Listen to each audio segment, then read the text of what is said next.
Thank you. Hello, everybody. I'll be trying to talk about 15 years of collection presentations in Leuven in 12 minutes, so that's roughly 1 minute per year. And you will see I need it because we've done a lot. I will first maybe rush through some slides about our history for those of you who don't know our museum in Leuven. It is located in the center of Leuven. We opened in 2009, so this year we are celebrating our 15-year anniversary.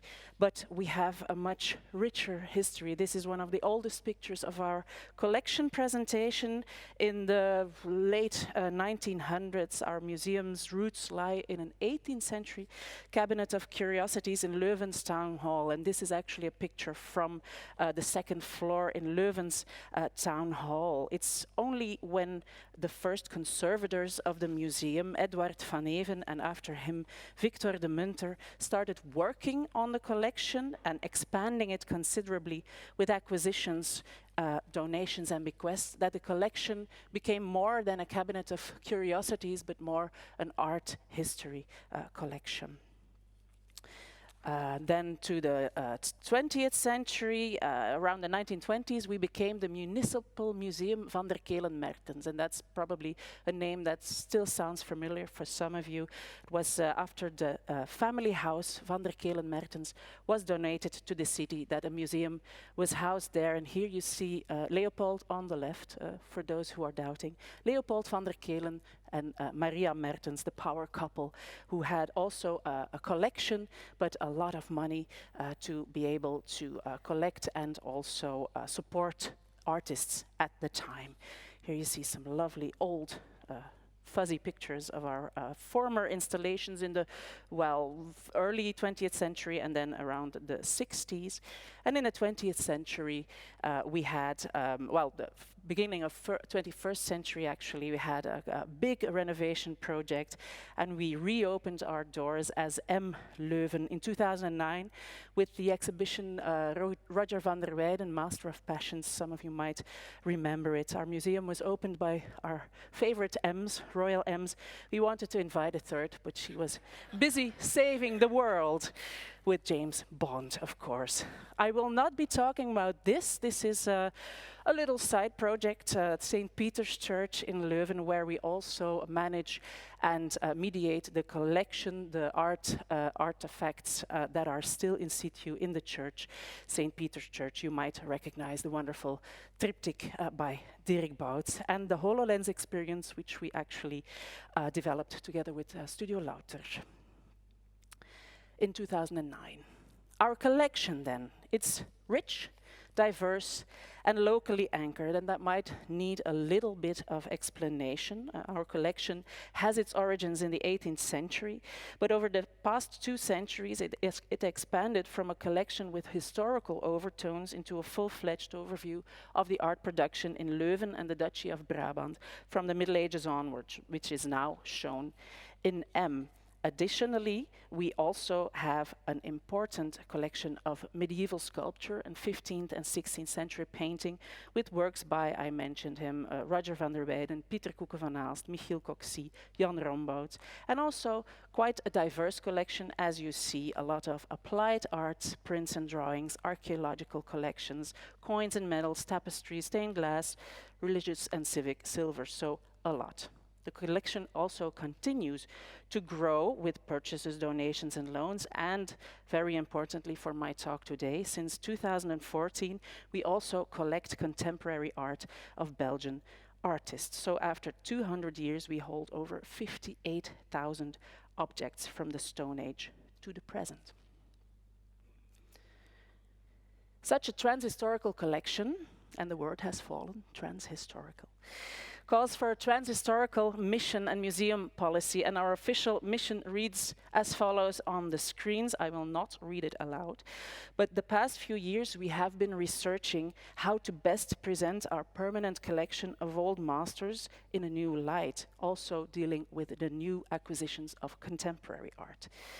This museological research and experiment is a goal in itself, as it is part of our museum's policy, as you can read.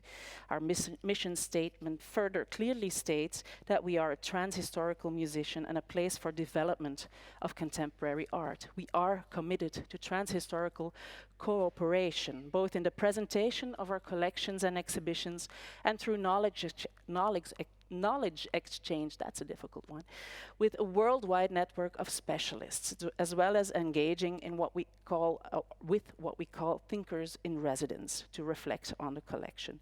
However, it took us some time to get there. 15 years of M means also 15 years of collection presentations. So let's take a trip down memory lane and of course look at some lessons learned. In 2009, we reopened after 3 years of closure with a permanent collection presentation that focused on highlights and powerful ensembles in roughly a chronological order. No trans-historical crossovers in the rooms. That is to be said trans-historical in the sense of contemporary art and old masters. Of course, you can see already in the slides that we do have works from the 14th or 15th century combined with the 17th century, for instance. So it depends on how you look at trans history, of course. Here are some other views of this first collection presentation. It was quite straightforward. Our museum had been closed for more than 3 years, and with the reopening, we wanted to make a statement and show the highlights and richness of the collection. Some 400 objects were presented in a timeless but classical museum scenography. However, after some years, the presentation began to feel quite static, too selective in what was being shown and under-mediated and not connecting to the world outside the museum walls. It also didn't represent our experimental nature as a museum, so we wanted to tell more and other stories, bring more objects from storage to the galleries, and adopt new methodologies in working with and showing our collection to the public. So it was time for a new beginning and a new dynamic. And in 2017, we changed our permanent presentation, which is not a thing, permanency, of masterpieces to a dynamic ensemble of rapidly changing collection exhibitions. And when I say rapid, I mean rapid. Mostly they were meant to last for 1.5 to 2 years. Underlying this new presentation were 3 objectives: a better valorization of the vast and diverse collection, promoting the interaction with the public and with room for experiment and research in the museum galleries, exploring new horizons and experimenting with methodologies. And as with any experiment, failing is an option, and we embrace this fully.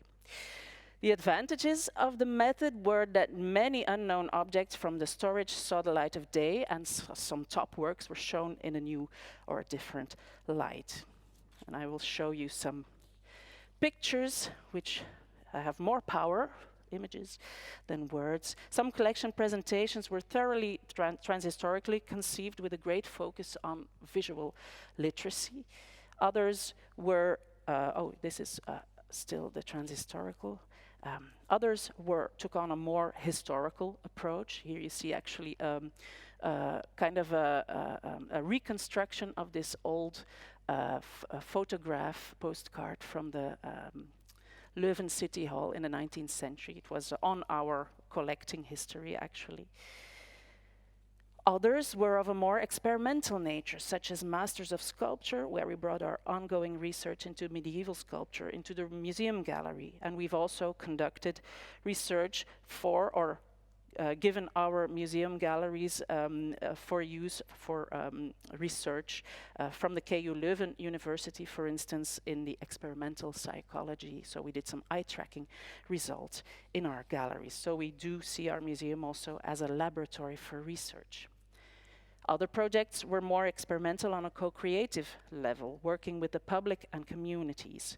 And you see some examples of projects, especially I want to mention the 10, it's on the right, where we actually wanted to curate an exhibition with members of the public, but because of the COVID-19 pandemic, we tried out new digital methodologies for engaging with our focus group.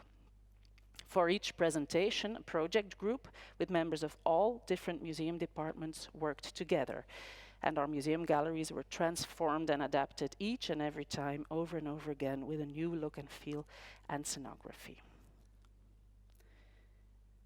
But since 2017, we've had a very high output. We've made 12 large collection presentations and 10 Old Master exhibitions. So that equals roughly 2 presentations and 2 Old Master exhibitions per year. With an Old Master department of 5 people, that's a lot.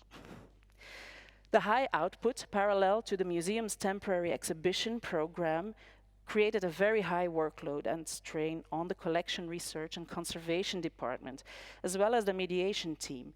But moreover, our visitor, in fact, did not benefit from the high number of new narratives and objects we kept on changing in the rooms.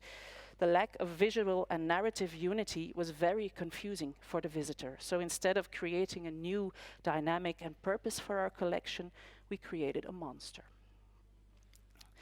But since failing was an option, and we are always ready to learn from our mistakes, we decided to make some changes, not only for ourselves, but we want our collection to continue to be relevant in this rapidly evolving society that we're part of. And oh yes, that's very, very important. A little animation.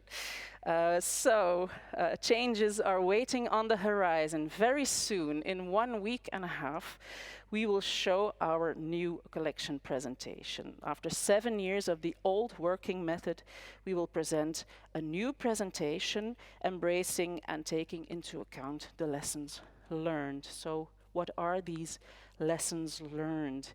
The highly intense program is being phased out to 1 semi-permanent collection presentation every 5 years, with room for smaller changes, of course, that correspond to current events such as acquisitions or restorations, experiments, but also with a sustainability principle, I think, that comes into play because we have a longer duration and more in-depth content, which makes the efforts pay off more. Furthermore, we reuse our scenography and display cases as much as possibly. And if you want to talk about this or more information is needed, the CODART feature on sustainability is on the website of CODART, where you have a lot of examples from our community, actually. Because we program slower, we can also allow more time for preparatory research, conservation, and restoration of the collection. Our new presentation, and here you see a lovely mock-up from SketchUp, will cover the entire ground floor of the museum, including the historical House van der Kelen. It has a continuous scenography and more unity for the narrative and the visitor. With our transhistorical reflex, our presentation will show multiple perspectives and thus, therefore, do justice to our museum policy plan. Many masterpieces will be back on view and works will be shown for the first time, including some recent acquisitions, but also works coming from the storage. Historical and contemporary art are shown together. We've sought interfaces through a thematic presentation. I believe the best way transhistorical curating works is when you work thematically. Presentation is based and linked to world views and topics of today. And I will show some slides, and I already showed you some wonderful mock-ups, but this is actually pictures from last week when we were installing. This week they are continuing to install, so it keeps changing as it needs to be finished by the end of the week, so you have a feel of what the rooms will look like. Also some color in the rooms. We like color in our white cube. We show different disciplines, from sculpture to tapestry to contemporary art together in thematic presentations. I can maybe show or talk about some of the themes. We want to address the invisible in art, so we have how do I say it? Maybe I'll go back to the first room. The first room will talk about what the eye does not see and does see in terms of looking at art. So it's quite a broad theme, but I think that's necessary to be able to show a lot of different objects, also the conditions of viewing. We have a display on time and the experience of time in the linear or circular way. We talk about conceptual art and the fact that it's from all ages. Wonderful empty museum rooms. We have a display on the art of creating, where we look at how the artist shows him or herself in their artworks. Here we have another room on abundance. We have a lot of wonderful still lifes and genre pieces that have come recently into our collection, some also via a long-term loan, so we will show them as well in a room on abundance. Then we move into the Van der Kelen house, the historical room, where we will show a portrait gallery, a little bit of with a bit of a twist, a bit like Martin also talked about, with some maybe lesser known or shown portraits of not so usual suspects, I would think, in art history. And also in the Van der Kelen house, we dedicate a large portion of our time to medieval sculpture, which is, well, one of our big loves and a very important collection in our museum. So this is just some pieces. How am I doing? It's up. Oh my God. I wanted to talk about conversation pieces, because that's actually something we incorporate, and I will be very quick. In our new presentation, we have designed some conversation chairs that have been, I think, inspired mostly by the historical indiscret chair. I don't know if you know it, where you can sit very uncomfortably close together. And we will ask, or we give our public the opportunity to sit very uncomfortably close together, but being able to look at an art piece that we have selected to strike up a conversation on topics that are, well, relevant in museum world or the world of today. And I will directly go to the first piece that we will show. It doesn't look like it, but this is a piece that reflects art in times of conflict. It's the martyrdom of Saint Quentin, but it's actually a piece that was looted in World War II. So we will ask the visitor how they feel or what they think about art in times of conflict. You also have the situation in Ukraine right now. So we will organize a debate on the subject, and we ask our visitor actually which topics or questions they want to be addressed in the debate. So we try to, well, strike up a conversation, but also include the visitor in the museum program. Another one will be in the abundance room, where we chose this piece, and a question we ask to the public: when is enough enough? And of course you have this whole display of fruits and vegetables, which has a lot of symbolic meaning, but also in the Me Too era you can raise serious questions on how Vertumnus is approaching Pomona. So the next few years we will develop this program of conversation pieces, also with lectures, workshops, etc. So I'm there.